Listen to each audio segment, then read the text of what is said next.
I mean by overpromise? I mean you need to develop a powerful, differentiated brand promise that separates you from everybody else out there that you compete with. Because if you don't get any marketplace attention at all. Now, once you've done that, you've got to over-deliver. And by that I mean you've got to deliver on and reinforce that brand promise at critical customer touch points. We create this over-the-top brand promise that we call the overpromise. And then we align our products so that they fulfill the brand promise, our systems so that they fulfill the brand promise, and our humans, our people, have to be taught how to fulfill and reflect and amplify the brand promise. So that what the customer gets is this experience where they go, cool, that really was exactly what they promised. In fact, they over-delivered on that outrageous promise. And they get so excited about it, they get passionate about it, and they become advocates and they tell other people. They spread word of mouth.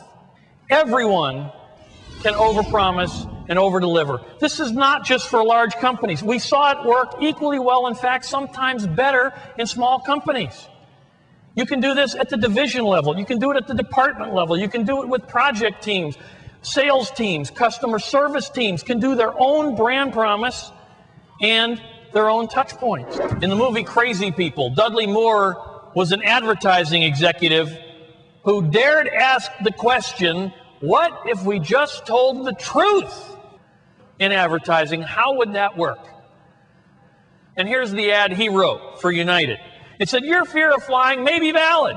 There are lots of crashes and people dying like crazy. But you should also know that more people arrive at their destinations alive on our flights than on many others. So if you have to fly, fly us. Most of our passengers get there alive. Here's another one he wrote. The French can be annoying. Come to Greece. We're nicer.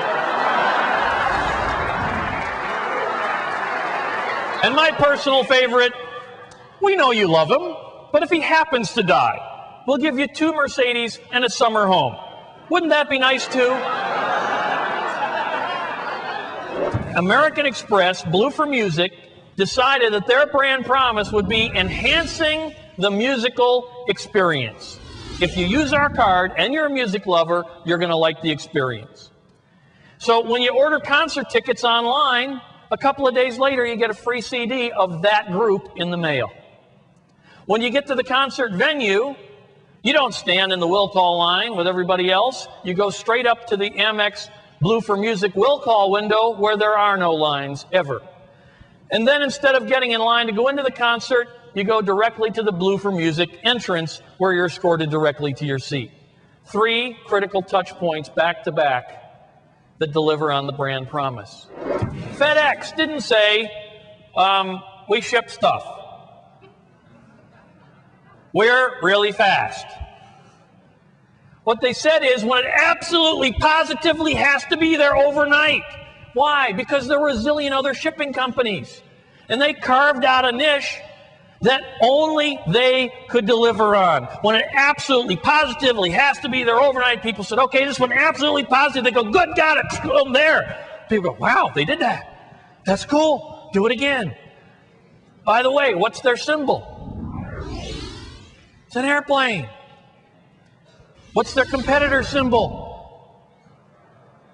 A brown truck. Which one do you think is most likely to get it there faster? Well, this is actually the second time I've seen Rick Barrera speak. We actually had him at an OFDA conference last year, and he was at the last speaker of the event, and people actually missed their plane to see this entire presentation. So Rick does a great job, engages the audience. The overpromise, overdelivers right on the mark. Lexus conducted some research when they first came to the United States, and they found that 50% of all Mercedes were not serviced at the dealership. But what was fascinating is not just the fact, but the why. And when they dug into it, it was none of the expected answers. What they found was that most of the time, these Mercedes owners loved their cars so much that they wanted to talk directly with the mechanic. They didn't want to talk to a service writer or a service manager. They wanted to talk to the person who was going to be hands-on on their car.